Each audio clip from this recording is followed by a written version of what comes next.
चलिए बच्चों, हम स्टार्ट करते हैं। Very good afternoon to all of you.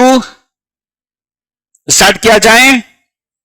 चलिए बेटा बच्चों, आज हम लोगों को सीए इंटरमीडिएट एडवांस अकाउंट ये सब्जेक्ट में आप लोगों को पढ़ाऊंगा। और कल बेटा हम लोगों का पहला लेक्चर था। ऑनलाइन भी सारे बच्चे कनेक्टेड है, ऑनलाइन पूरी टीम। वेरी गुड आफ्टरनून बेटा। ऑनलाइन वाले बच्चों को भी गुड आफ्टरनून कर लेते हैं हम। Prateek, Mahi, Aditya, Aman, Rajdeep, Shubhangi, Riya, Bhavna, Suyash, very good afternoon बेटा। Very good afternoon. Abhijain, very good afternoon. Very good afternoon. Tamanna Patel, very good afternoon बेटा। Shyansh, very good afternoon. Tulsi, good afternoon बेटा।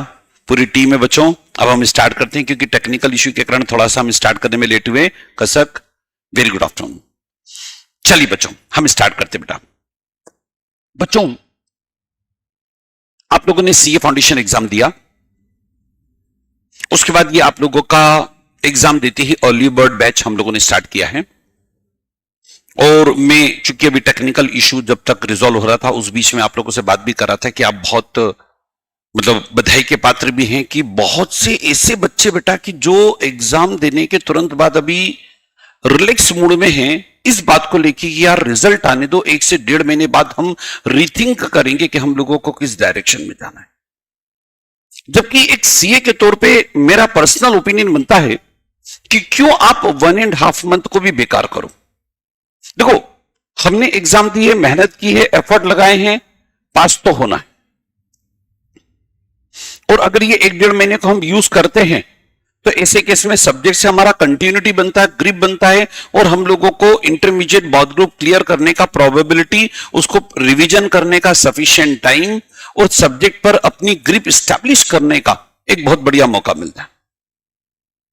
और मान लो किसी कारण से रिजल्ट नेगेटिव होता है। देखो सीए एग्जाम में बेटा ऑल इंडिया फर्स्ट रैंक वाला बच्चा भी जब तक रिजल्ट हाथ में नहीं आता है तब तक बोल नहीं सकता बच्चों। मान लीजिए किसी कारण से रिजल्ट नेगेटिव आया तो भी यार 1 महीने 1.5 महीने आप स्टडी कंटिन्यूटी में रहे तो ये आपको वापस से एग्जाम देने में फायदा भी पहुंचाएगा। अच्छा इसके अपोजिट सोचो, अगर हम 1.5 महीने घर बैठे रहे, घर बैठ के भी बच्चा ऑनलाइन कनेक्टेड है तो भी अच्छा है, क्योंकि मैं देख पा रहा हूं काफी सारे बच्चे अपनी फाउंडेशन की पूरी टीम जो है ऑनलाइन कनेक्टेड है, घर बैठ के भी कनेक्टेड है। तो कनेक्टेड होना बहुत जरूरी, कंटिन्यूटी होना बहुत जरूरी। नहीं तो दिक्कत क्या आती है बेटा, देखो एक रियल फैक्ट मैं आपके सामने रख रहा हूं। 1.5-2 महीने हमने रिजल्ट के वेट में निकाल दिए। मान लीजिए उसके बाद रिजल्ट किसी कारण से नेगेटिव हुआ, 8-15 दिन तो हम अपने आप को, अपने मन को इस बात को समझाने में लगे होते कि यार मैं फेल कैसे हो गया। और जब वापस से हम अपने आप को अपने पेरेंट्स के कहने पे, सभी लोगों के कहने पे वापस से एग्जाम देने का मन बनाते भी हैं, तब तक आप मान के चलो मार्च आ गया। इधर मार्च में आप लोगों का बीकॉम का एग्जाम है, कम से कम 15 से 20 दिन का डेविएशन डिफरेंस, वो 15 से 20 दिन आप लोगों के बीकॉम के एग्जाम्स के कारण जाने हैं। अच्छा अगर फाउंडेशन वापस देना है तो ऐसे केस में मैं अटेम्प्ट की डेट पहले से डिक्लेयर्ड है 15 मई, तो बच्चों को मिलता कितना 1.5 मंथ, ज्यादा ले दे के 2 महीने। और 2 महीने के अंदर वापस से स्टडी करना उसके लिए बड़ा टफ हो जाता है। फिर वो हाफ हार्टेडली एग्जाम दे रहा है और पता चला कि पहले अटेम्प्ट में फाउंडेशन में 1 नंबर से रुका था, नेक्स्ट अटेम्प्ट में पता चला वो 5 नंबर से रुक गया। ऐसे कई केसेस देखने में आते हैं। और यही समय अगर हमने कंटिन्यूटी, भले ही हमने इंटर की स्टडी की लेकिन कंटिन्यूटी में रहा तो सब्जेक्ट हमारे टच में रहते हैं, मोमेंटम बना होता है, एक फ्लो बना होता है बेटा। वो मोमेंटम बना होना बहुत जरूरी, कंसिस्टेंसी होना बहुत जरूरी। तो बिल्कुल आप सब बच्चों को तो मैं बधाई दूंगा ही दूंगा। और जो बच्चे घर पे बैठ के भी ऑनलाइन कनेक्टेड हैं वो बच्चों ने भी बहुत अच्छा है बेटा। हम ऑनलाइन भी कनेक्टेड है तो कम से कम सब्जेक्ट और प्रोफेशन से कनेक्टेड है। चलो बेटा मैं आप लोगों को कल के लेक्चर में बेटा हमने स्टार्ट किया था एडवांस अकाउंट। अब एडवांस अकाउंट 100 मार्क का सब्जेक्ट है और ये एक ऐसा सब्जेक्ट है बेटा कि जहां पर हम जितना अच्छा स्कोर यहां निकाल लेंगे ना तो थ्योरी पेपर में अपने को एग्रीगेट बनाने में सपोर्ट होगा।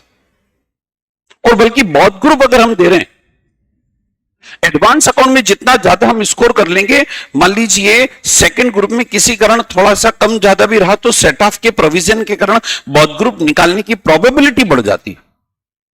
और ये सब्जेक्ट तो बेटा पूरा पूरा कंसेप्चुअल है ना यार, लॉजिकल है। यहां हम लोगों को पूरी कंसेप्चुअल डेप्थ के साथ पढ़ना है। कोई पॉइंट नहीं आया आप अलग तरीके से पूछ लो, हम लोग उसको आपको एक्सप्लेन करेंगे। हां, एक काम जरूर करना बच्चों, रेगुलर आपको होमवर्क मिलेगा, होमवर्क को रेगुलरली करना है। क्योंकि देखो एग्जामिनेशन हॉल में कई बार देखने में यह आता है कि आपको आता सब है, नॉलेज सब है, क्वेश्चन बनता भी है, लेकिन वो जो रीजनेबल टाइम पीरियड, जो डिसाइडेड टाइम पीरियड है, उसके अंदर हमारा पूरा पेपर होना भी चाहिए। और तब हो पाता है, कभी कभी हम ब्लैंक हो जाते हैं, ऐसे ब्लैंक हो जाते हैं कि यार मैं स्टार्ट कैसे करूं, फॉर्मेट कहां से स्टार्ट करूं, और वो कमी नहीं रहे। इसलिए बेटा मैं आप लोगों से बस ये रिक्वेस्ट करूंगा, दो बातें थोड़ी सी ध्यान रखना, एक तो होमवर्क रेगुलर और दूसरा कंसिस्टेंसी। बैचेस के अंदर अपनी कंसिस्टेंसी रहे, कंटिन्यूटी रहे। जो डाउट नहीं आया बैच के बाद पूछ लिया, बैच के बाद पूरे टीचर्स आपको बताने के लिए तैयार होते हैं। चलो स्टार्ट करते बेटा। कल भी बेटा मैंने बेसिक स्टार्ट किया था बच्चों, और बेसिक के अंदर कल मैंने आप लोगों को दो टर्म्स समझाने की कोशिश की थी। बोलो जी। अच्छा, बेसिक की जब बात उठी थी तो बहुत से बच्चे, एक मिनट, बहुत से बच्चों के दिमाग में यह भी था कि सर हम तो सीए फाउंडेशन क्लियर कर, मतलब दे के आए हैं तो बेसिक क्लियर है। लेकिन वो बेसिक जो था बेटा आपका कहीं ना कहीं सीए फाउंडेशन के सिलेबस से रिलेटेड हम फोकस्ड हो जाते हैं। और अब यहां जो आपको बेसिक पढ़ना है, ये पूरा एक प्रैक्टिसिंग सीए के तौर पर जब आप ऑडिटिंग करने जा रहे हैं, ग्राउंड रियलिटी पे इंप्लीमेंट करने जा रहे हैं, अकाउंटिंग को ऑडिटिंग करने जा रहे हैं, उस पर्पस से आपके बेसिक फंडामेंटल्स क्लियर होना जरूरी है। चलो जी बताओ, कल मैंने बेसिक स्टार्ट किया था। बेसिक के अंदर कुछ छोटे छोटे शब्दों को हम समझ रहे हैं, दो तीन स्टार्टिंग के 3 लेक्चर अपने बेसिक में जा रहे हैं। चलिए, सबसे पहले बेसिक टर्म मैंने उठाया था मीनिंग ऑफ असेट। बोलो बेटा, क्या असेट का मीनिंग सब बच्चों को क्लियर है? देखो जैसे ही बेटा हम बात करते हैं मीनिंग ऑफ असेट, तो हमारे दिमाग में बैलेंस शीट आ जाता है, बैलेंस शीट के अंदर सारी असेट साइड आ जाती है। ठीक, ये तो हमारा देखा और समझा हुआ है। लेकिन अगर हम टेक्निकल मीनिंग की बात करें, टेक्निकल मीनिंग की अगर बात करें तो असेट हम किसको कहेंगे? असेट के लिए हमें कितनी बातें देखनी पड़ेगी? 3 बातें। जिन बच्चों ने आज ज्वाइन किया बेटा, ये असेट और लायबिलिटी दोनों में समझा चुका था, जस्ट एक शॉर्ट रिकेप दे रहा हूं ताकि कंटिन्यूटी क्रिएट हो जाए। देखो जी, असेट हम किसको कहेंगे? असेट जैसे ही बोलते हैं आपके दिमाग में बैलेंस शीट का असेट साइड आ जाता है। लेकिन टेक्निकली बात करें तो असेट के लिए आपको 3 चीजें होनी जरूरी है।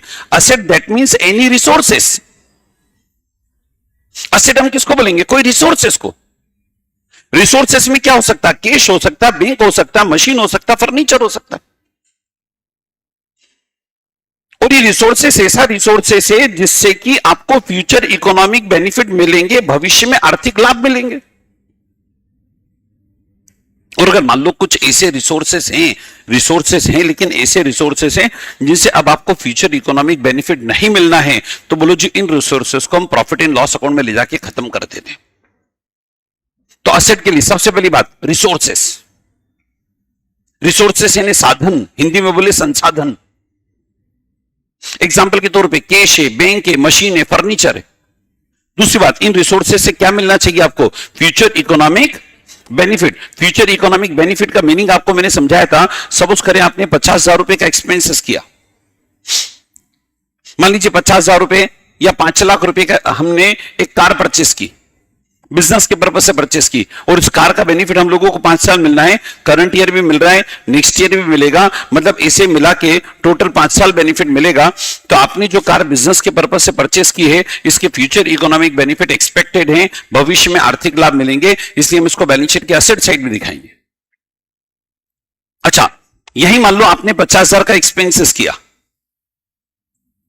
उसका बेनिफिट आपको इस साल मिल चुका है। जैसे सपोज करें आपने एडवर्टीजमेंट किया, उस एडवर्टीजमेंट का बेनिफिट आपको मिल गया, तो बोलो जी पीएनएल में ले जाके हम उसको खत्म कर देंगे। तो देखिए बेटा, असेट हम किसको बोलेंगे? असेट के लिए हमें कितने क्राइटेरिया फुलफिल करने? 3। पहली बात, एनी रिसोर्सेस होनी चाहिए ना, बराबर बेटा। चलो चलो, अब वो जो रिसोर्सेस है, उस रिसोर्सेस के इकोनॉमिक बेनिफिट एक्सपेक्टेड हो। अच्छा, उस रिसोर्सेस के अगर इकोनॉमिक बेनिफिट एक्सपायर हो गए तो बोलो उस असेट को हम डेड असेट बोल के पीएनएल में खत्म कर देंगे। और यहीं से बोलो मैंने एक्सपेंसेस को दो कैटेगरी में बांट दिया था कि यार एक्सपेंसेस को हम दो कैटेगरी में ले रहे थे, कैपिटल नेचर और रेवेन्यू नेचर।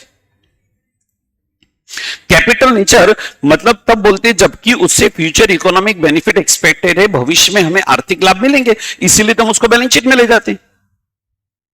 और आपने कोई एक्सपेंसेस किया और उसके सारे इकोनॉमिक बेनिफिट एक्सपायर हो गए तो बोलो जी हम उसको प्रॉफिट एंड लॉस अकाउंट में ले जाके दफन कर देते। भाई ये मैंने पेन परचेस करा और मान लीजिए इस पेन का बेनिफिट 2 महीने तक मिलेगा और 2 महीने खत्म हो चुके हैं, तो बोलो जी इसको पीएनएल में ले जाके रिटर्न ऑफ करना है मेरे को। पक्का? चलो वापस आ जाओ। बोलो जी असेट के लिए कितने पॉइंट लिखोगे बच्चों? 3 में से पहला पॉइंट क्या समझाया मैंने? रिसोर्सेज। दूसरा पॉइंट इकोनॉमिक बेनिफिट। रुक जाओ, अब एक बात बताओ, जैसे ये मैंने कल एग्जांपल दिया था, बाहर एक कार है, बोलो कार रिसोर्सेस है कि नहीं है? चलो कार मान लो नई कार है तो, और बिजनेस के पर्पज से खरीदी, बिजनेस गेस्ट को लाने ले जाने के लिए हमने खरीदी। अब बताओ उस कार के भी फ्यूचर इकोनॉमिक बेनिफिट मिलेंगे? कार है, उसके इकोनॉमिक बेनिफिट भी मिलेंगे, लेकिन वो कार मैंने परचेस, वो कार मान लो जी किराए पर ली हुई कार है, तो क्या उस कार को आप बैलेंस शीट के अंदर लिख दोगे? नहीं भाई, उस कार का तो आपको रेंट देना पड़ेगा, और रेंट दिया तो पीएनएल के अंदर एक्सपेंसेस में आ जाएगा। और मैं आपको क्या पढ़ाने जा रहा हूं? असेट जो कि बैलेंस शीट के अंदर आती है। तो आप बताओ उस कार को असेट के तौर पे तब दिखा पाएंगे जब तीसरी कंडीशन भी पूरी होगी, और तीसरी कंडीशन उस असेट पर आपका क्या होना चाहिए? कंट्रोल। और कंट्रोल शब्द का मतलब निकला कि उस असेट पर आपकी एक तरह से ऑनरशिप होनी चाहिए। भाई वो कार अगर मेरी कार है तो बैलेंस शीट के अंदर लिखूंगा ना, उस कार पर आपका कंट्रोल होना चाहिए। कंट्रोल का मतलब क्या निकला? मैं राइट टू सेल, मैं उसको बेच सकता हूं, राइट टू लीज, उसको लीज पे दे सकता हूं, राइट टू लेट आउट, उसको किराए पे दे सकता हूं, right to dispose of, right to exchange. यानी उस रिसोर्सेस को, उस असेट को मैं रेंट पे दे सकता हूं, लीज आउट कर सकता हूं, उस रिसोर्सेस को मैं डिस्पोज ऑफ कर सकता हूं, एक्सचेंज कर सकता हूं। बराबर बेटा? पक्का? चलो किराए की कार को बैलेंस शीट में लिख दोगे क्या आप? नहीं, उस पर क्या होना चाहिए आपका? कंट्रोल। कंट्रोल मतलब ऑनरशिप। और ऑनरशिप को भी मैंने दो तरीके से बताया था। लीगल ऑनरशिप, जैसे आपने बिल्डिंग खरीदी आपके नाम पे, आप लीगली मालिक हो। वहीं मैंने बताया था डीम्ड ऑनरशिप भी हो सकती है। यह बिल्डिंग हमने खरीदी लेकिन किसी और के नाम पे खरीदी, पैसा वगैरह सब कुछ हमारा लगा हुआ है। ऐसे ही मैंने कार खरीदी लेकिन इंस्टॉलमेंट पे खरीदी, सारी किस्से, सारा पेट्रोल डीजल मेंटेनेंस सब कुछ मेरा है। जब तक मैं सारी इंस्टॉलमेंट नहीं भर दूंगा, सामने वाला मेरे को पूरा कंप्लीट पोजीशन नहीं दे रहा है। लेकिन चूंकि मैं उस असेट को यूज कर रहा हूं, उसके सारे बेनिफिट ले रहा हूं, तो बोलो जी मैं उसका डीम्ड ऑनर हूं। बराबर बच्चों? चलो बताओ बेटा, क्या असेट में किसी बच्चे के मन में किसी प्रकार का डाउट हो तो पूछो। परफेक्ट। बोलो असेट के लिए कितनी कंडीशन देखेंगे बेटा? 3। पहला कंडीशन बोल दो रिसोर्सेज, दूसरी condition future economic benefit expected, तीसरा कंडीशन कंट्रोल ओवर सच असेट। आगे चल के ये तो देखो मैंने असेट की टेक्निकल डेफिनेशन बता दी बच्चों, आगे चल के बेटा मैं असेट की अलग अलग वेराइटी भी बताऊंगा। जैसे जस्ट सुन लो, अभी थोड़ी देर के लिए लिखना नहीं, जस्ट सुन लो। असेट को मैं बताऊंगा टेंजिबल, इनटेंजिबल भी। टेंजिबल असेट हम उसको बोलेंगे जिसका फिजिकल एग्जिस्टेंस होता है, फिजिकल अपीयरेंस होता है, जिसको फिजिकली देखा जा सकता, टच किया जा सकता, छुआ जा सकता, फिजिकली हम बेच सकते हैं। वहीं आगे चल के मैं असेट के अंदर इंटेंजिबल असेट भी पढ़ूंगा। इंटेंजिबल असेट, इंटेंजिबल असेट यानी अमूर्त संपत्ति, यानी ऐसी असेट जिसका फिजिकल एग्जिस्टेंस, फिजिकल अपीयरेंस नहीं होता, जिसको फिजिकली देखा, टच किया, छुआ नहीं जा सकता, जस्ट हम उसको इमेजिनेशन कर सकते, कल्पना कर सकते हैं, या किसी असेट के प्रति अपने मन में फीलिंग्स हो सकती है कि हाँ इस बंदे की गुडविल ज्यादा है, इस बंदे की गुडविल कम है। और उस इंटेंजिबल असेट के अंदर हम एग्जांपल लेके चलेंगे, गुडविल है, पेटेंट है, कॉपीराइट है, डिजाइन है, ट्रेडमार्क है, लोगो है, मोनो है, फ्रेंचाइजी है, लाइसेंस है, रूट परमिट है, ये तमाम इंटेंजिबल असेट। यहां तो देखो मैंने असेट का भी टेक्निकल मीनिंग समझाया, लेकिन आगे चल के जब मैं बात करूंगा तो असेट को अलग अलग कैटेगरी में बांटूंगा। पहला टेंजिबल, दूसरा इनटेंजिबल। इसी को दूसरे तरीके से मैं मूवेबल इमूवेबल की कैटेगरी में भी लूंगा। इमूवेबल असेट यानी ऐसी असेट जिसको हम फिजिकली मूव नहीं कर सकते, जस्ट लाइक लैंड बिल्डिंग या लैंड बिल्डिंग से जुड़ी हुई asset. Movable asset just like motor car, machine, furniture which can be shifted from one place to another place. बराबर बेटा। इसी में असेट को और बांटूंगा, real asset and bookish asset यानी फिक्टिशियस असेट। रियल असेट हम उसको बोलेंगे जिसको बेचा जा सकता है, फिक्टिशियस असेट हम उसको बोलेंगे जो जस्ट बुकिश असेट है, जस्ट बुकिश ट्रीटमेंट के पर्पज से दिखाई गई है। तो ऐसे असेट को हम और भी आगे चल के बाइफरकेट करेंगे। बट पहले बताओ यहां तक असेट का टेक्निकल मीनिंग क्लियर, जहां पर कि मैंने असेट में कितनी कंडीशन की बात की है, 3।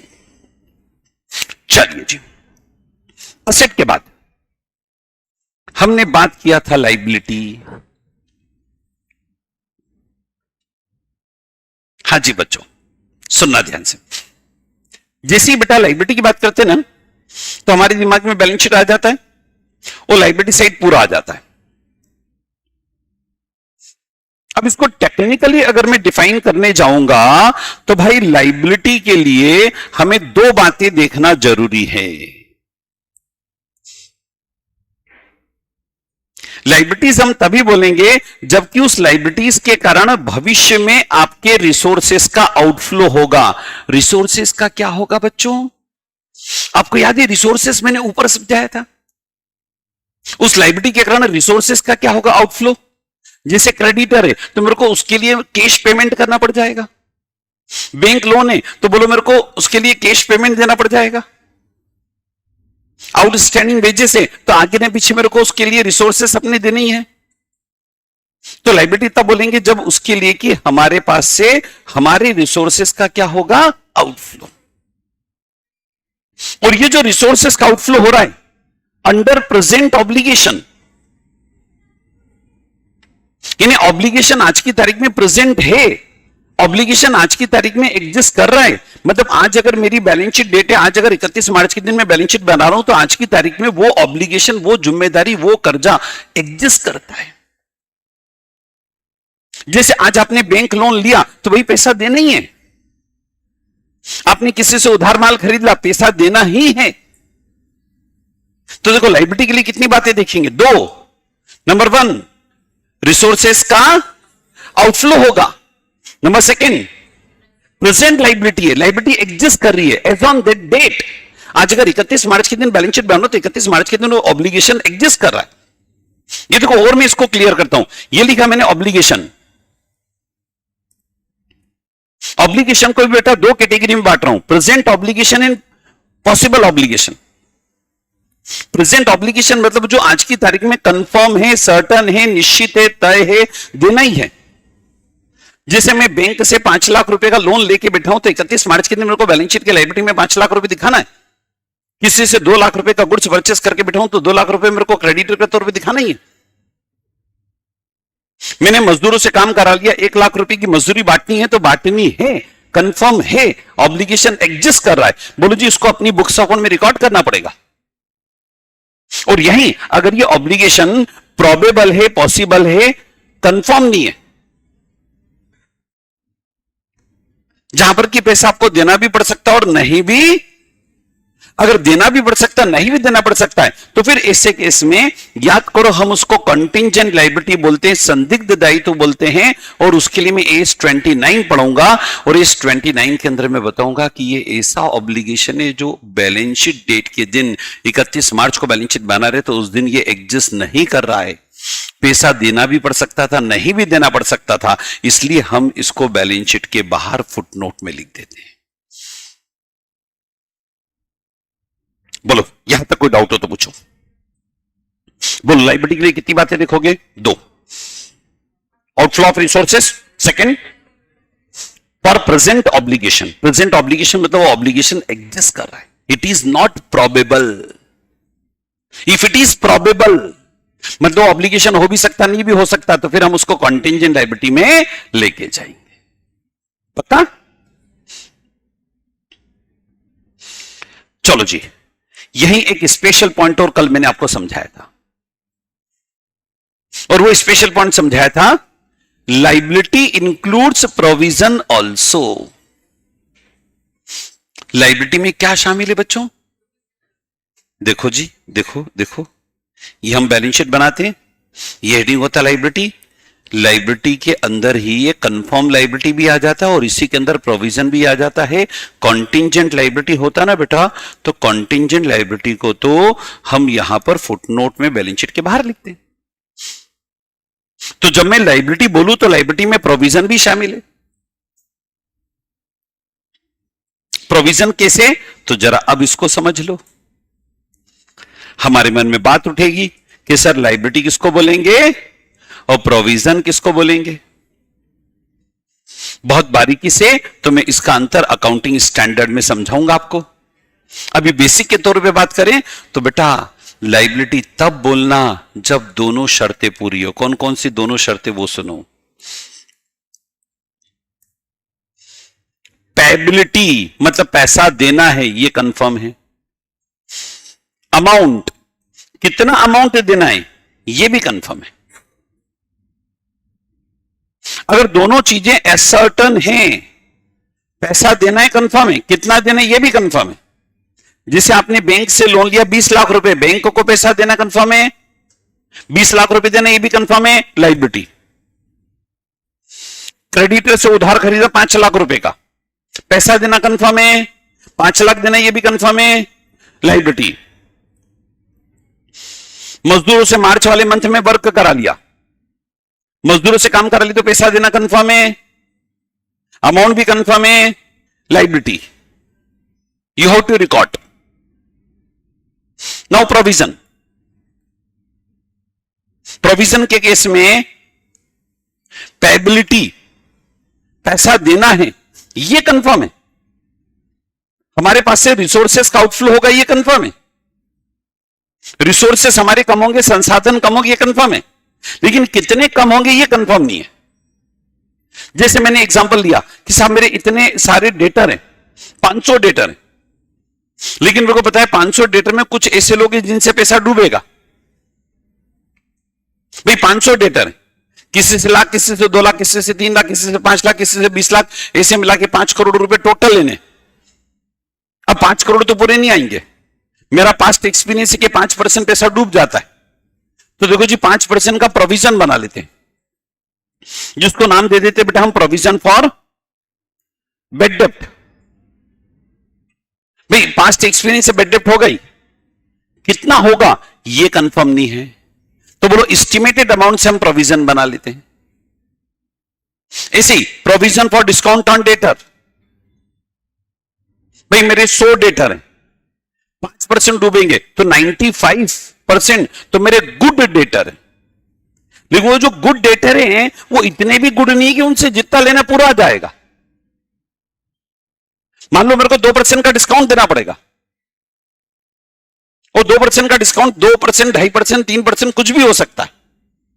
अब डिस्काउंट देना पड़ेगा, कलेक्शन इतना आसान नहीं है, डिस्काउंट का प्रोविजन बनाना पड़ेगा, और प्रोविजन चूंकि पता नहीं है तो एस्टिमेटेड अमाउंट का बनाना पड़ेगा। तो प्रोविजन तभी बोलेंगे जबकि रिसोर्सेस का आउटफ्लो तो है, लेकिन कितने अमाउंट का होगा ये पता, बेड डेप्ट होंगे ये पता है, बट कितने होंगे पता नहीं। डिस्काउंट देना पड़ेगा ये पता है, लेकिन कितना देना पड़ेगा ये, तो एस्टिमेटेड अमाउंट का हम प्रोविजन डाल देते हैं, क्योंकि लाइबिलिटी तो एग्जिस्ट कर रही है ना भाई। बेड डेप्ट होगा ये तो कंफर्म है ना, डिस्काउंट देना पड़ेगा ये तो कंफर्म है ना, पक्का। Similarly provision for tax. अब बताओ मैं अगर 31 मार्च के दिन का प्रॉफिट एंड लॉस अकाउंट बना रहा हूं, मैंने आज का प्रॉफिट निकाल लिया, अब मेरे को आज का प्रॉफिट पता है, अब मेरे को यह भी पता है कि इस पे मेरे को इनकम टैक्स देना है। अब मैं इनकम टैक्स को जानता हूं, या मेरा जो सीए है, जो टैक्स कंसल्टेंट है, वो इनकम टैक्स को जानता है, वो अपने हिसाब से आपको निकाल के बता देगा कि मोटा मोटा आपका इतना टैक्स लायबिलिटी आएगा। चूंकि प्रॉफिट कमाया है तो टैक्स तो भरना है, और जो हमने अपने एस्टिमेट करे उसके अकॉर्डिंग हम प्रोविजन फॉर टैक्स की एंट्री डाल देते हैं।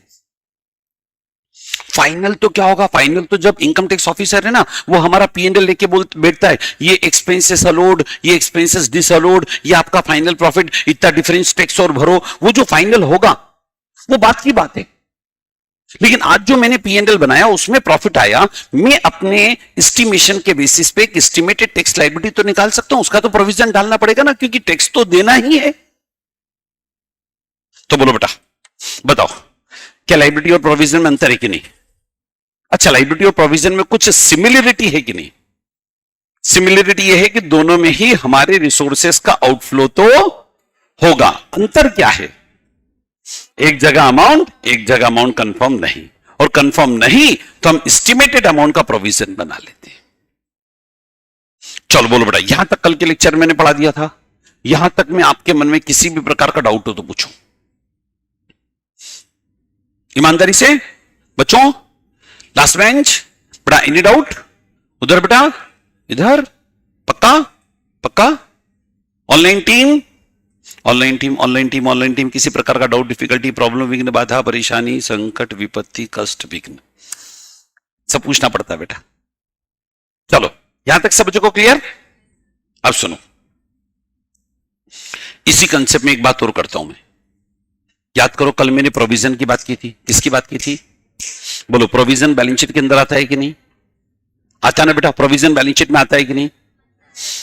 अब टेक्निकली मैं बात करूं ना बेटा, तो प्रोविजन को भी मैं दो कैटेगरी में बांट सकता हूं।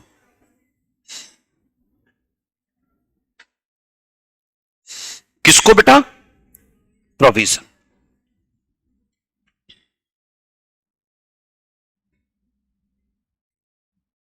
प्रोविजन को कितनी कैटेगरी में बांट रहे हैं? दो। पहले कंसेप्ट सुनना बच्चों। हाँ, कुछ ऐसे प्रोविजन होंगे जिनके कारण आपके रिसोर्सेस का आउटफ्लो होगा, मतलब पैसा जाएगा, आउटफ्लो होगा। और कुछ ऐसे प्रोविजन होंगे जिसके कारण आपकी जो एग्जिस्टिंग असेट है ना, वो कम होगी। प्रोविजन को भी देखो दो कैटेगरी बांट रहा हूं। पहली कैटेगरी कौन सा? Outflow based. अब आउटफ्लो बेस्ड कैसे समझना, एग्जांपल लेता हूं। Provision for outstanding wages. आज आप बताओ, मान लो 31 मार्च का दिन है, और 31 मार्च के दिन मैंने देखा 500 मजदूर है। अब 500 मजदूरी की मोटा माटा मजदूरी मार्च वाले महीने की इतनी बनती, मैंने उतने का भी एंट्री डाल दी ताकि मैं मार्च वाले महीने का ट्रेडिंग अपना पीएनएल बैलेंस शीट क्लोज कर लूं। थोड़ा बहुत अंतर होगा, देख लेंगे आगे पीछे, क्योंकि कुछ मजदूरों की एब्सेंटेज में कम ज्यादा हो सकती है, किसी की सैलरी इंक्रीज विक्रीज वॉटेवर हो सकती है। लेकिन ठीक है, मेरे को मार्च के फाइनेंशियल स्टेटमेंट कंप्लीट करने हैं, तो 31 मार्च के दिन मैंने देखा मेरे 500 मजदूर काम करे, मार्च की तनख्वाह देनी है, तो इतने समय की मजदूरी दी, उसके बेसिस में मैंने मार्च का एक मोटा मोटा अमाउंट का प्रोविजन कर दिया। ये मैंने प्रोविजन बनाया, और यहां मेरे को पता है मेरे को मजदूरी देनी पड़ेगी। मजदूरी दोगे तो बोलो आपके पास से रिसोर्सेस का आउटफ्लो होगा कि नहीं होगा? ये वो प्रोविजन है जिसमें आउटफ्लो होना है। अब मैं इधर की प्रोविजन की बात करूं, जहां आउटफ्लो नहीं होगा, हमारी एग्जिस्टिंग असेट में लॉस होगा, जैसे प्रोविजन फॉर बैड डेब्ट। अब बैलेंस शीट में डेटर हैं, ऑलरेडी वो डेटर हैं, ऑलरेडी मेरे रिसोर्सेस हैं, लेकिन मेरे को पता है जितने मैंने डेटर लिखे, अगर 5 करोड़ के डेटर लिखे तो 5 करोड़ तो नहीं आएंगे भाई।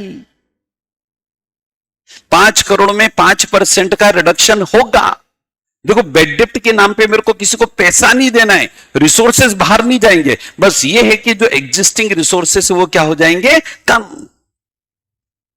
तो प्रोविजन को भी हम कितनी कैटेगरी में बांट सकते हैं? दो। पहला कौन सा? जहां पर कि आउटफ्लो होना है। दूसरा कौन सा? जहां पर कि एग्जिस्टिंग रिसोर्सेस में रिडक्शन होनी, कमी होनी है। चलो एग्जांपल चेंज।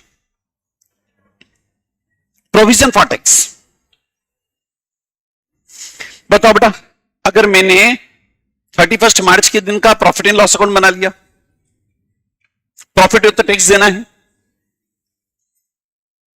एक एस्टिमेटेड अपने जजमेंट के बेसिस पे जितना मेरा टैक्स लायबिलिटी बनता उतने का मैंने प्रोविजन बना लिया। अब यहां आगे न पीछे मेरे पास से रिसोर्सेस जाएंगे। इसके opposite provision for discount on debtor. बोलो मेरे 500 डेटर है, सब बैलेंस शीट के अंदर रिकॉर्डेड है। 5% बेड डेट होंगे तो 95% मेरे गुड डेटर है, बट गुड डेटर से भी जितना है उतना नहीं आ जाएगा, मेरे को उनको डिस्काउंट देना पड़ेगा। मतलब जितनी असेट मैंने लिख रखी है उसमें रिडक्शन होगा। डिस्काउंट देना तो डिस्काउंट किसी को पैसे में थोड़ी दोगे आप। भाई किसी से मेरे को 10,500 रुपए लेने थे, वो 10,000 ही देके जाएगा। 500 रुपए का मेरे को डिस्काउंट उसको परमिट करना पड़ा, तो एग्जिस्टिंग रिसोर्सेस क्या हो गए बेटा, कम। यानी प्रोविजन भी दो कैटेगरी के हैं। एक ऐसे प्रोविजन है जिसमें रिसोर्सेस का आउटफ्लो होगा, दूसरे ऐसे प्रोविजन है जहां पर एग्जिस्टिंग असेट में कमी आएगी। ठीक, इसके बाद provision for dispute with employees. सुनना जी, आज मान लो मेरी फैक्ट्री है, मेरी फैक्ट्री में 500 मजदूर काम कर रहे हैं। मजदूरों का कहना है साहब हमें बोनस चाहिए। हमने कहा साहब बोनस एक्ट के अकॉर्डिंग आपका इतना बोनस नहीं बनता है, चलो मैटर कोर्ट में पेंडिंग है। मैं बोलता हूं कि साहब आपको 10% बोनस मिलना चाहिए। मजदूरों का कहना है नहीं साहब 35% मिलना चाहिए। मैटर कोर्ट में पेंडिंग है, कोर्ट तय करेगा। लेकिन चूंकि मैं 10% का कमिटमेंट कर चुका हूं, अब मैटर भली कोर्ट में पेंडिंग है। एक सीए के तौर पर जब आप ऑडिट करने जाएंगे, कंपनी के एडवोकेट से पूछेंगे कि बताओ भाई इस केस में कंपनी को कितने की भविष्य में लायबिलिटी आ सकती है। कंपनी का एडवोकेट अगर बोलता है कि यार 5% का ऑफर तो कंपनी दे ही चुकी है, लेबर 35 मांग रहा, वो बात अलग है, बट 5% का मान लो 5% का, या हम 5% का बोल चुके, मान लो 5%, ना 10 के वजह 5 बोल रहा हूं, 5% का हम कमिटमेंट कर चुके हैं, तो उतने का तो प्रोविजन बनाओगे ना आप भाई, जितने का आप वादा कर चुके हो। और मान लो हम बोल चुके 5% बोनस देंगे, लेबर 35% मांग रहा है, कोर्ट तय करेगी, पर जितना आप वादा कर चुके हो उतने का तो प्रोविजन बनाओ। और वो प्रोविजन बनाएंगे तो देखो यहां लिखा मैंने provision for dispute with employees. और जिस भी दिन ये डिस्प्यूट रिजॉल्व होगा मेरे पास से पैसा जाएगा, रिसोर्सेज जाएंगे। बराबर बेटा? चलो इसके अपोजिट इधर आ जाओ, प्रोविजन फॉर डेप्रिसिएशन। अब प्रोविजन फॉर डेप्रिसिएशन जब हम बनाते हैं तो असेट की वैल्यू क्या होगी, कम। क्या डेप्रिसिएशन का हम कैश में पेमेंट करते हैं? क्या कभी आपने ऐसा सुना कि डेप्रिसिएशन के लिए हमने चेक से पेमेंट करा या कैश पेमेंट करा? नहीं ना भाई, एग्जिस्टिंग जो रिसोर्सेस उन्हीं में कमी होगी। इन्हें बोलो मेरे साथ, प्रोविजन कितनी कैटेगरी के बेटा, दो। पहली कैटेगरी ऐसे प्रोविजन जहां पर की रिसोर्सेस का आउटफ्लो होगा, दूसरे ऐसे प्रोविजन जहां रिसोर्स एग्जिस्टिंग रिसोर्सेस में रिडक्शन होगा। Outflow based provision for outstanding wages, provision for tax, provision for dispute with employees, provision for dispute with government. Government के साथ डिस्प्यूट हो सकता है, गवर्नमेंट ने 100 करोड़ की पेनल्टी लगा दी, हम कोर्ट में फाइट कर रहे हैं यार इतनी पेनल्टी नहीं बनती, ठीक है हमसे कुछ गलती हुई है बट पेनल्टी इतनी नहीं बनती, इतनी बनती, सब मैटर कोर्ट में पेंडिंग है। जब कोर्ट तय करेगा तब देंगे ना भाई। लेकिन रिसोर्सेस का आउटफ्लो होगा। डिस्प्यूट विद कस्टमर, कस्टमर के साथ डिस्प्यूट हो सकता है। कल से किसी कस्टमर को कोई डिफेक्टिव प्रोडक्ट देने में आ गया, उसके कारण कस्टमर को लॉसेस हो गए, कस्टमर ने केस लगा दिया और वो केस के अंदर 50 करोड़ रुपए मांग रहा है, हम उसको बोल रहे भैया 50 लाख का काम है यार, मैटर कोर्ट में पेंडिंग है, कोर्ट तय करेगा। कोर्ट जिस दिन तय करेगा मेरे को अमाउंट देना है। तो ये प्रोविजन किस पर बेस्ड है, आउटफ्लो बेस्ड। और इधर जो प्रोविजन पड़ा है वो किस पर बेस्ड है, एग्जिस्टिंग असेट में रिडक्शन, एग्जिस्टिंग असेट में कमी। चलो बेटा, अभी तक मैंने दो टर्म समझी आपको। पहली मेजर टर्म समझाई थी असेट, दूसरी मेजर टर्म समझाई लायबिलिटी। हालांकि उसके अंदर भी मैंने बहुत सारी छोटी छोटी बातें आपको बताई हैं। बोलो क्या यहां तक सब बच्चों को क्लियर, पक्का, ईमानदारी से बेटा? चलो अब मैं पॉइंट चेंज कर रहा हूं, तीसरा पॉइंट आप लोगों से पूछूंगा। बोलो पहला पॉइंट असेट हो गया, दूसरा लायबिलिटी हो गया बेटा। लायबिलिटी में लायबिलिटी इंक्लूड्स प्रोविजन हो गया। प्रोविजन को भी हमने कितनी कैटेगरी में बांट लिया, दो कैटेगरी, आउटफ्लो बेस्ड और दूसरा रिडक्शन बेस्ड। चलो तीसरे बेसिक पॉइंट पर आते हैं।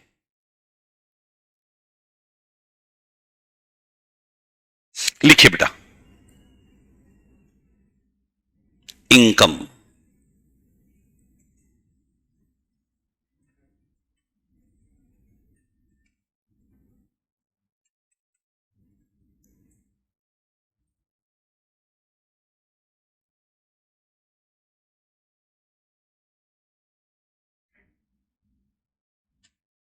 करें स्टार्ट। अब 2 मिनट सुना, सिर्फ इनकम लिखना आप, तो सिर्फ इनकम है ना, क्योंकि अपन बात करें इनकम शब्द की। चलो जी, अब मेरे को बताओ, कभी कभी शब्द लिखा आता है रेवेन्यू, कहीं लिखा आता है इनकम, कहीं लिखा आता है गेन, कहीं लिखा आता है प्रॉफिट, और कहीं लिखा आता है अर्निंग। मेरे को दिक्कत यह है कि ये सब अलग अलग हैं या एक ही है, बस ये बात करनी। किसको बोलेंगे हम रेवेन्यू, किसको बोलेंगे इनकम, किसको बोलेंगे गेन, किसको बोलेंगे प्रॉफिट, किसको बोलेंगे अर्निंग। कि देखो फाउंडेशन लेवल पर तो हम एक जैसा वर्क कर लेते हैं, क्योंकि हमारा फोकस होता है कि यार सिलेबस कंप्लीट करके एग्जाम क्लियर करना। अब यहां जो वर्किंग आप सीखोगे, यहां जो नॉलेज किसी भी सब्जेक्ट में, किसी भी सब्जेक्ट में, वो सब आपको प्रैक्टिकल इंप्लीमेंटेशन है यार। पूरे अकाउंटिंग अपनी इंस्टीट्यूट ने सिलेबस इस तरह से डिजाइन किया कि सारे अकाउंटिंग स्टैंडर्ड आप लोगों को अभी यहां इंटरमीडिएट में डाल दिया अकाउंट में। फाइनल ले जाओगे इंटरनेशनल फाइनेंशियल रिपोर्टिंग स्टैंडर्ड्स, क्योंकि आज जो सीए क्वालिफाइड हो रहा है उसकी रिक्वायरमेंट सिर्फ इंडिया में नहीं है, इंटरनेशनल लेवल पर भी है। आपको इंटरनेशनल लेवल की अकाउंटिंग के भी वर्क आते हैं, ऑडिट इंटरनेशनल लेवल के अकाउंटिंग जॉब वर्क आप देख रहे हो। तो सारे अकाउंटिंग स्टैंडर्ड्स अपने सिलेबस के अंदर इंस्टीट्यूट ने यहां रखे, और जो बेसिक वाला पार्ट है पूरा फाउंडेशन में शिफ्ट कर दिया। इसीलिए आप देखो फाउंडेशन का जो सिलेबस आप देखोगे ना, मैं बोलता हूं पिछले 30 साल के इतिहास में सबसे ज्यादा कंटेंट है फाउंडेशन के अंदर। इंटर में भी उन लोगों ने क्या काम करा, अकाउंट एडवांस अकाउंट दोनों को मर्ज करके एक ही बना दिया 100 मार्क का। कारण सीधा सा है कि आप लोगों को सीए जब तक कंप्लीट हो तब तक हर अलग अलग सेगमेंट आपका टच हो जाए, कवर हो जाए। चलो अब मेरे को चाहिए बेटा, रेवेन्यू, इनकम, गेन, अर्निंग, इन सब में अंतर है क्या। चलो सबसे पहले उठाते हैं रेवेन्यू। रेवेन्यू का मतलब बता सकते बेटा, जो सेल प्राइस से रिकवर हुआ। Very good. और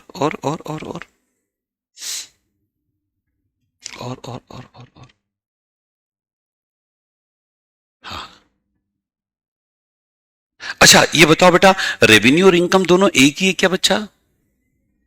नहीं ना, अलग अलग है ना, पक्का?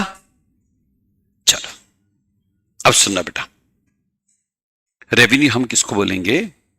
रेवेन्यू दैट मीन्स जो भी आपने मनी अर्न किया, जो भी मनी आपका सम एक्रूड हुआ, किससे? आपकी प्राइमरी बिजनेस एक्टिविटी से। Primary business activity, primary business activity मतलब जिस बिजनेस के लिए आपने अपने बिजनेस को एस्टैब्लिश किया, जो आपका मेन एक्टिविटी, जो आपका बेसिक एक्टिविटी है, उससे जो भी आपने इनकम अर्न किया इस करंट ईयर में, वो सब हमारा रेवेन्यू का पार्ट है। जैसे एग्जांपल के तौर पे ध्यान से सुनो, अगर मैं बात करता हूं, चलो Nahata professional academy, Nahata professional academy एक कंपनी के अंदर रजिस्टर्ड है।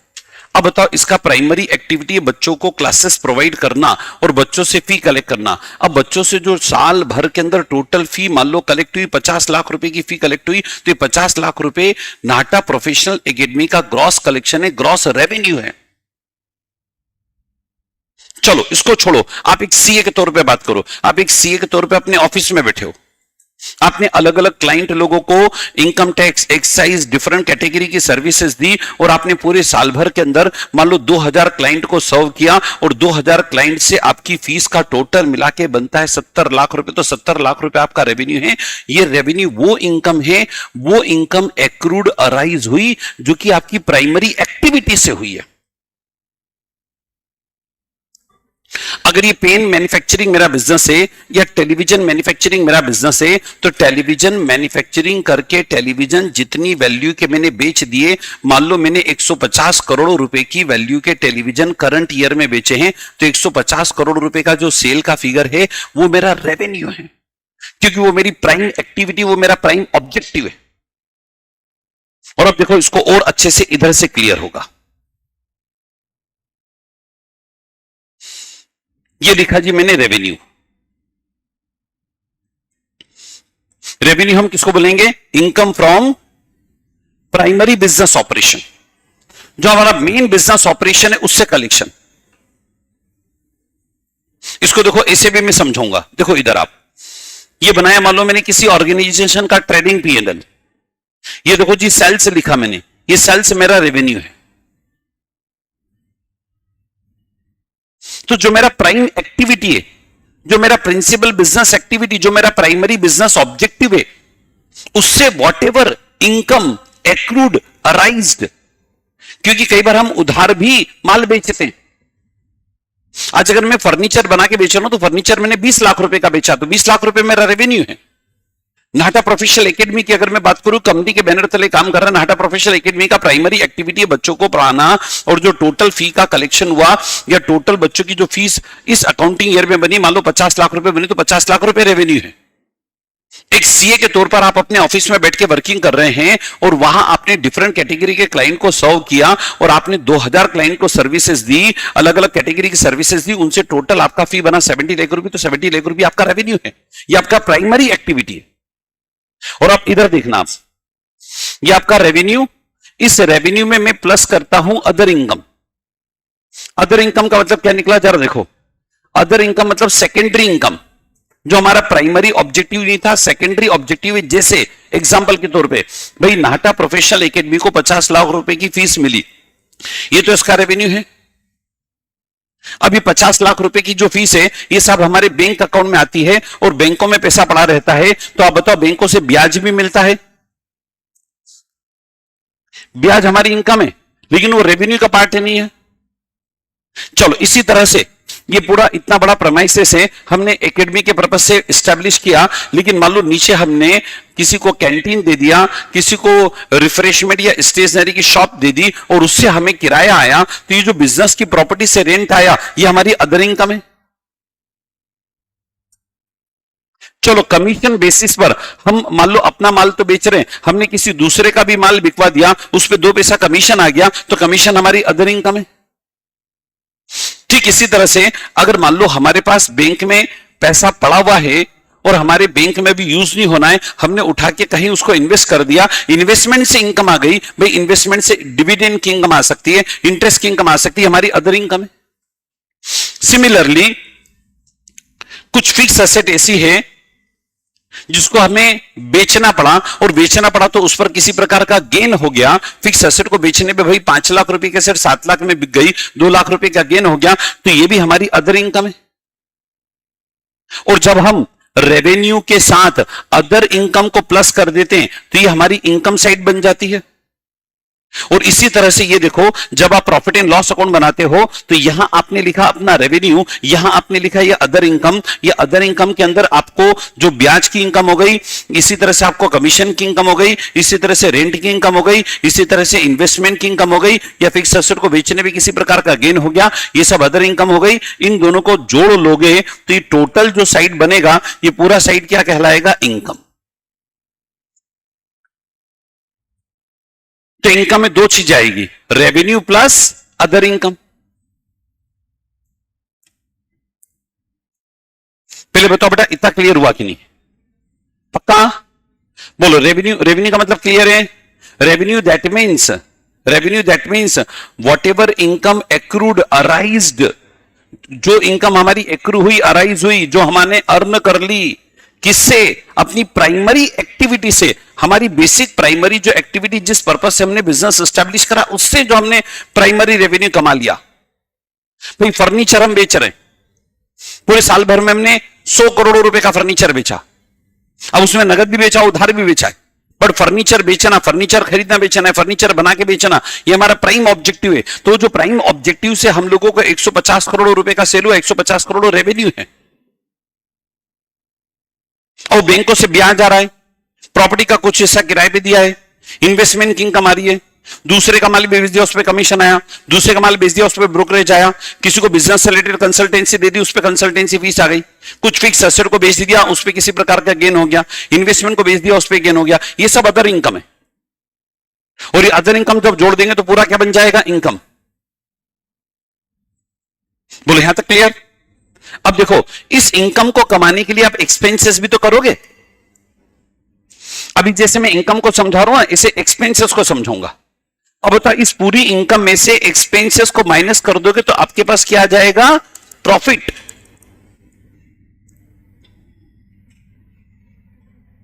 और इस प्रॉफिट में से मैंने इनकम टैक्स भर दिया, प्रोविजन फॉर टैक्स कर दिया, तो फिर मेरे पास आ जाएगा earning.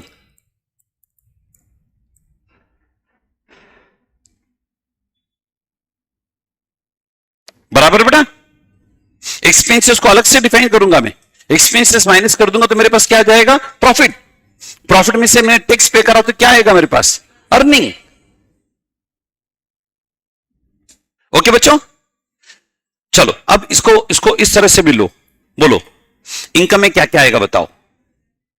Revenue plus other income, revenue plus other income. अच्छा, अब रेवेन्यू प्लस अदर इनकम में से एक्सपेंसेस माइनस कर दूंगा तो प्रॉफिट। चलो, प्रॉफिट में से इनकम टैक्स माइनस कर दूंगा तो अर्निंग। आगे बढ़े। ऑनलाइन, ऑनलाइन टीम, किसी प्रकार का डाउट बेटा? अमन, खुशी, वर्षा, ऋषिका, प्रतीक, ऋषभ, रिया, भावना, सुयश, शुभांगी, राजदीप, तमन्ना, अक्षत, कनिष्का, कोई डाउट बेटा? कोई डाउट बच्चा? चाहत, कोई डाउट बेटा? नंदनी, कोई डाउट बेटा? राजदीप, परफेक्ट। बच्चों सुनना जरा, यहां देखो, मैंने एक शब्द अभी आप लोगों को बताया था कि सब रेवेन्यू प्लस अदर इनकम है ना, और अदर इनकम के ब्रैकेट में लिखा है इंक्लूडिंग गेन। तो एक शब्द अभी मेरा समझाना बाकी रह गया, क्या? गेन। बोलो, गेन किसको बोलेंगे? असेट की सेल होने पे। Very good, very good, example सही है। हाँ बच्चों, बच्चों बच्चों बच्चों, इंटेलिजेंट बच्चों, और बोलो। हाँ जी, सेल में तो गुड्स भी बेचते ना यार बेटा। यस, तो सुनना बेटा, गेन शब्द को आप इससे समझ सकते हो, gain, gain not again and again, gain not again and again. Gain बार बार नहीं होते, गेन बार बार नहीं होते। जनरली गेन लार्जर अमाउंट का होगा, गेन बार बार नहीं होगा। जैसे एग्जांपल के तौर पे, गेन के एग्जांपल सुनना। मैंने फिक्स एसेट को बेचा और मेरे को गेन हुआ। मेरा धंधा गुड्स बेचना है, फिक्स एसेट नहीं। मैंने एसेट को बेचा तो उसमें गेन हो गया, इन्वेस्टमेंट को बेचा तो गेन हो गया, कभी कभी मैंने पूरी पूरी फैक्ट्री को बेच दिया तो गेन हो गया, कभी कभी मेरे 4 अलग अलग शोरूम थे, एक शोरूम पूरा रनिंग शोरूम ऐसे भी बेच दिया तो गेन हो गया। तो gain not again and again. बराबर बेटा? इसी गवर्नमेंट से आपको किसी प्रकार का अवार्ड मनी मिल गया, इनाम की राशि बड़े अमाउंट की मिल गई कि साहब आपकी इंडस्ट्री बेस्ट इंडस्ट्री है, इसे गवर्नमेंट ऑफ इंडिया ने आपको 2 करोड़ रुपए का प्राइज मनी डिक्लेयर का, अवार्ड मनी बेस्ट इंडस्ट्री के तौर पे। Again it's again, not again and again. बराबर बेटा? इसी तरह से पर्सनल कैपेसिटी से सोचो, मेरी लॉटरी खुल गई, ये गेन। पर्सनल कैपेसिटी से बोला मैंने, नॉट बिजनेस कैपेसिटी, ताकि गेन शब्द को समझा दूं। पर्सनल कैपेसिटी से बोलूं, मेरे को रास्ते चलते कोई एक बैग मिला, उसमें 50 लाख रुपए मिल गए, again it's a gain. Personal capacity से बोलूं, मैं मकान बना रहा हूं और मकान बनाते हुए सब गड्ढा किया मैंने और उसमें कुछ मेरे को पुरानी ज्वेलरी वगैरह मिल गई जो वैल्यूएबल थी, again it's a gain. Gain not again and again. पक्का बेटा? यहां तक लॉजिक क्लियर? चलो मेरे को बताओ बेटा, बोलो, इसको मैंने लिया रेवेन्यू, इसमें अदर इनकम को जोड़ दिया तो ये क्या बन गया मेरे सामने? इनकम। इनकम में से एक्सपेंसेस माइनस कर दोगे तो क्या आ जाएगा आपके पास? प्रॉफिट। प्रॉफिट में से टैक्स माइनस कर दोगे तो क्या आ जाएगा? अर्निंग। अर्निंग्स। बोलो, यहां तक सब बच्चों को क्लियर? ओके, ये तो बेटा मैंने अभी आप लोगों को रेवेन्यू अलग समझाया, इनकम अलग समझाया, गेन अलग समझाया, अर्निंग अलग समझाया, है ना। अभी ये तो मैंने चारों शब्दों को, चारों टर्म को अलग अलग किया। इंस्टीट्यूट इनकम का टेक्निकल डेफिनेशन क्या लेके चलता है, ये मैं अब बात कर रहा हूं। अभी तो क्या समझाया बेटा मैंने, चारों टर्म को अलग अलग, इनकम अलग, रेवेन्यू अलग, गेन अलग, अर्निंग अलग। अब देखो इनकम हम किसको बोलते हैं, समझना। Income, income that means inflow of resources. जैसे असेट में 3 कंडीशन ली थी ना बच्चों, बोर्ड पे देखना बेटा, असेट में कितनी कंडीशन ली थी बेटा आपने, 3 ना। इनकम में भी 3 कंडीशन लेके चलेंगे। पहली कंडीशन, इनकम हम तब बोलेंगे जबकि आपके पास रिसोर्सेस का क्या होना चाहिए। एक मिनट, रिसोर्सेस शब्द याद है आपको, रिसोर्सेस में सिर्फ कैश बैंक ही नहीं है, मशीन फर्नीचर और भी असेट आ सकती है, बराबर। तो इनकम तब बोलेंगे जब आपके पास रिसोर्सेस का क्या होगा, इनफ्लो। ओके, और पहले मैं तीसरी कंडीशन पे आता हूं, हां पहले तीसरी पे, दूसरी पे बाद में होऊंगा। हां, इंक्रीज इन कैपिटल। देखो रिसोर्सेस का इनफ्लो होगा और जब भी इनकम होगी ना तो आपकी कैपिटल भी बढ़ जाएगी। क्या बढ़ जाएगी बेटा, कैपिटल। जैसे एक मिनट मेरे को एक एक पॉइंट समझाने दो, हां इन सबके टेक्निकल मीनिंग है। कैपिटल भी बढ़ जाएगी। जैसे अब तो आपको इंटरेस्ट मिला, बोलो इंटरेस्ट कहां लिखोगे, पी&एल के क्रेडिट में। पी&एल के क्रेडिट में लिखोगे तो नेट प्रॉफिट बढ़ेगा कि नहीं, नेट प्रॉफिट बढ़ेगा तो बैलेंस शीट में कैपिटल बढ़ जाएगी। चलो आपको डिविडेंड की इनकम मिली, बोलो पी&एल के क्रेडिट में लिखोगे, नेट प्रॉफिट बढ़ेगा, कैपिटल बढ़ जाएगी। जब जब भी इनकम होगी कैपिटल बढ़ेगी। चलो इसी तरह से आपको अगर मान लीजिए गुड्स को बेचने पर प्रॉफिट हुआ या फिक्स एसेट को बेचने पर प्रॉफिट हुआ, बोलो फिक्स एसेट को बेचने का प्रॉफिट कहां लिखोगे, पी&एल के क्रेडिट में। नेट प्रॉफिट बढ़ेगा, कैपिटल बढ़ेगी। तो आप देखो इनकम के लिए मैं 3 बातें देखूंगा। पहली कंडीशन तो मैंने बता दी, सब इनकम तब बोलेंगे जब रिसोर्सेस का हमारे यहां पर, इनकम मतलब रिसोर्सेस का इनफ्लो, या तो कैश आ गया या बैंक आ गया या डेटर में वृद्धि हो गई, डेटर बढ़ गया, उधार माल बेचा, उसके पैरेलल हमारी कैपिटल भी बढ़ गई। ओके, अब एक और पॉइंट, इधर इंक्रीज इन असेट, या तो असेट बड़ी होगी, क्या बड़ी होगी बेटा, या फिर लाइबिलिटी कम हुई होगी। इंक्रीज इन असेट और डिक्रीज इन लाइबिलिटी, समझाता हूं मैं। या तो क्या बड़ी होगी, असेट बड़ी होगी, या फिर क्या हुई होगी, लाइबिलिटी कम हुई होगी। एक मिनट, तीनों बातों को देखो। बोलो पहली बात क्या थी, ये इनफ्लो होना चाहिए, चलो ठीक है साहब, इनफ्लो हो रहा है रिसोर्सेस का, है ना। तीसरी बात क्या थी, कैपिटल बढ़नी चाहिए। देखो ये कैपिटल बढ़नी चाहिए, हां कैपिटल, बोर्ड पे देखना बेटा, एक सेकंड बोर्ड पे देखना बेटा, कैपिटल बढ़नी चाहिए।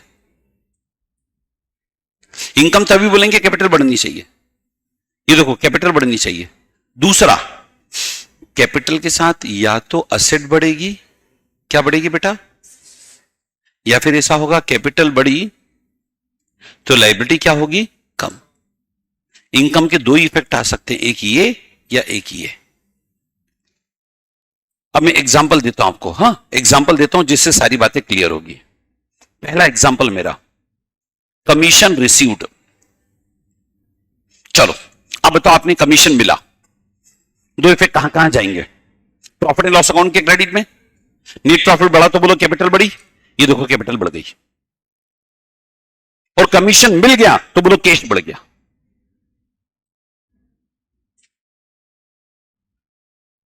इनकम के लिए कितने क्राइटेरिया चेक करना, 3। पहला क्राइटेरिया क्या बोला मैंने, रिसोर्सेस का इनफ्लो। तीसरा क्राइटेरिया क्या बोला, कैपिटल इंक्रीज, जब भी इनकम होगी कैपिटल बढ़ेगी, बराबर। दूसरा क्राइटेरिया, या तो असेट बढ़ेगी या लायबिलिटी कम होगी। चलो एग्जांपल नंबर 2 पे आता हूं मैं। एक सेकंड, चलो एग्जांपल नंबर 2, कमीशन एक्रूड या अर्नड, आपने साल भर में कमीशन कमा लिया लेकिन अभी मिला नहीं। बोलो बेटा उसके दो इफेक्ट कहां कहां जाएंगे? कमीशन लिखोगे पीएनएल के क्रेडिट में, पीएनएल के क्रेडिट में तो नेट प्रॉफिट बढ़ गया, नेट प्रॉफिट बढ़ गया तो बोलो कैपिटल बढ़ गई। और एक्रूड कमीशन कहां जाएगा? बैलेंस शीट के एसेट। ज्यादातर इस कैटेगरी में आएंगे, उस कैटेगरी बताऊंगा, पहले एक कैटेगरी परफेक्ट कर देता हूं। चलो तीसरा, income on investment received, investment पर आपको इनकम मिली पीएनएल के क्रेडिट में तो कैपिटल बढ़ गई, और दूसरा इंटरेस्ट मिल गया तो एसेट भी बढ़ गई। ओके ओके बच्चों, अच्छा इनकम ऑन इन्वेस्टमेंट अर्नड, जो इन्वेस्टमेंट था ना उस पे इनकम आपकी अर्नड हो गई, एक्रूड हो गई। जैसे हमने एफडी करा था उस पे ब्याज बन गया, एक्रू हो गया, अभी मिला नहीं है। बोलो उसके दो इफेक्ट कहां कहां जाएंगे? एक तो पीएनएल के क्रेडिट में तो कैपिटल बढ़ जाएगी, और एक्रूड इंटरेस्ट कहां जाएगा? बैलेंस शीट के एसेट। पक्का पक्का पक्का पक्का। देखो इनकम के लिए कितनी बातें देखोगे बच्चों? 3। पहली बात, इनकम में इनफ्लो होना चाहिए। इनफ्लो किसका बच्चा? रिसोर्सेस का। और तीसरा पॉइंट पे चले जाओ सीधे, जब भी इनकम होगी कैपिटल बढ़ेगी। क्या बढ़ेगी बेटा? कैपिटल, क्योंकि इनकम को लिखोगे पीएनएल या ट्रेडिंग के क्रेडिट में तो जीपीएनपी बढ़ेगा, जीपीएनपी बढ़ा तो कैपिटल बढ़ेगी, दूसरा एसेट बढ़ेगी। अब मैंने एक भी एग्जांपल यार इस कैटेगरी का नहीं लिया, और मैं समझता हूं इस कैटेगरी का एग्जांपल आप दोगे। कौन सी कैटेगरी बताओ? कैपिटल बढ़ी और लायबिलिटी कम, इसी को इनकम का एग्जांपल। हाँ हाँ सही जा रहे हो, इसी को इनकम का एग्जांपल। बहादुर बच्चों इसी को इनकम का एग्जांपल। तुलसी, क्रेडिटर से पैसा मिला। तुलसी गलत कर रहे हो बेटा, गलत कर रहे हो। क्रेडिटर से पैसा नहीं मिलता, क्रेडिटर को तो देने का है बेटा, इतनी लूटापट्टी नहीं करना बच्चा। हाँ अब सही आया, खुशी का जवाब बिल्कुल सही आया। खुशी नाम की एक बच्ची का जवाब सही आ चुका है। हाँ आप जवाब दो बेटा। Very good very good. पहले मैं कुछ सिंपल एग्जांपल ले लेता हूं। हाँ बोलो बेटा। हाँ वेरी गुड। देखो पहले कुछ सिंपल। हाँ बेटा। नहीं यार बेटा, वो तो आउटस्टैंडिंग सैलरी तो एक्सपेंसेस में चला जाएगा, है ना बेटा, है ना। अपने को इनकम की बात करनी है ना यार बच्चा। कोई बात नहीं, मैं एग्जांपल देता हूं। देखो अब मैं सेकंड कैटेगरी का एग्जांपल दे रहा हूं जहां कैपिटल बढ़ी और एक लायबिलिटी रिड्यूस हुई। जैसे क्रेडिटर्स रिटर्न ऑफ, किसको रिटर्न ऑफ करना पड़ा? हो सकता है कोई बंदा मेरा क्रेडिटर था, मेरे को उसको पैसा देना था, मान लो 10,000 देना है, क्रेडिटर है, मैं तो बहुत ईमानदार आदमी हूं, तय तारीख पे 10,000 की पूरी इतनी बड़ी गठरी बांध के लेके जा रहा हूं 10,000 देने, वो क्रेडिटर को देने गया 10,000, उसकी दुकान ही बंद थी, घर का पता लेके घर गया, घर पे ताला लगा था, पूछा कहां गया, बोले साहब बाहर गया। कहां गया? बोले साहब वो हरिद्वार ही निकल लिया है। अब बताओ क्रेडिटर अगर परमानेंटली परमात्मा के पास निकल लिया है तो इतनी भी ईमानदारी थोड़ी कि मैं 10,000 रुपए लेके मैं भी हरिद्वार चला। बोलो क्रेडिटर रिटर्न ऑफ करोगे तो बैलेंस शीट में बोलो क्रेडिटर कम होंगे, और ये प्रॉफिट है तो पीएनएल के क्रेडिट में, पीएनएल के क्रेडिट में तो नेट प्रॉफिट बढ़ेगा तो कैपिटल बढ़ जाएगी। पक्का? और एग्जांपल, अभी पहले इजी वाला एग्जांपल है बेटा। क्रेडिटर से डिस्काउंट मिल गया। भाई कोई क्रेडिटर था 10,100 का, कितने का? हमने हाथ जोड़ लिए, 10,100 नहीं भैया, 10,000 बहुत, मैं डेटर से लेने जाता हूं तो ही मेरे को नहीं मिलता पूरा पैसा। भाई अब इतनी बात तो रखनी पड़ेगी ना, 10,000 100 की जगह 10,000, सामने वाला भी एग्री होगा। अब बताओ, क्रेडिटर से अगर डिस्काउंट मिला तो क्रेडिटर क्या हो जाएंगे, कम, और डिस्काउंट मिला तो ये इनकम है P&L के क्रेडिट में, नेट प्रॉफिट बढ़ेगा, कैपिटल भी बढ़ जाएगी। चलो बताओ बेटा मेरे को फटाफट, इनकम का मीनिंग क्लियर हो गया बेटा। इनकम में कितने क्राइटेरिया चेक करेंगे, 3। पहला क्राइटेरिया इनफ्लो ऑफ रिसोर्सेस, तीसरा criteria always increase in capital बढ़ेगी।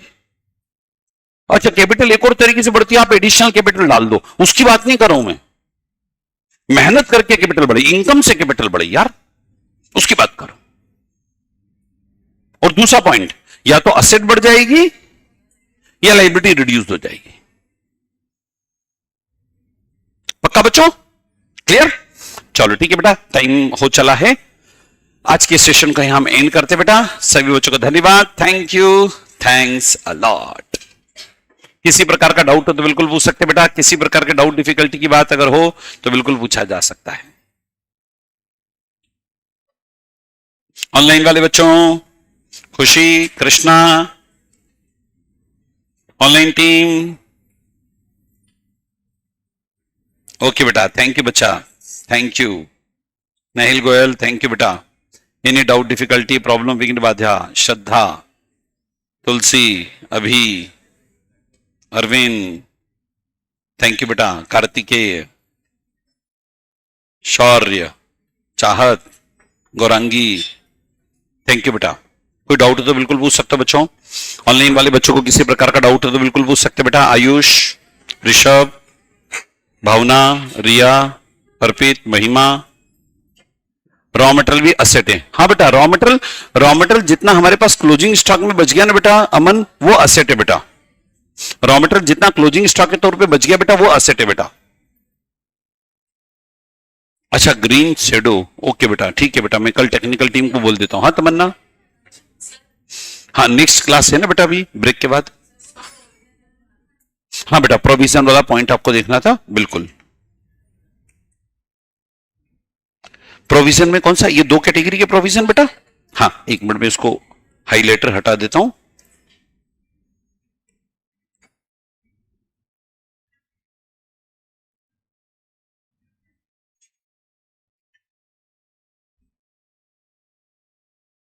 ऑनलाइन वाले बच्चों, ओके बेटा, चलिए बेटा, बाकी बात हम नेक्स्ट लेक्चर में करते हैं। सब बच्चों को धन्यवाद, thank you, thanks a lot. आपका लंच ब्रेक थोड़ा सा कम हो गया ना, और हाँ अब यार बेटा वो स्टार्टिंग में टेक्निकल थोड़ा सा सेटअप में दिक्कत आई थी ना यार, इस कारण, है ना, है ना। ओके बच्चा, करो बच्चा।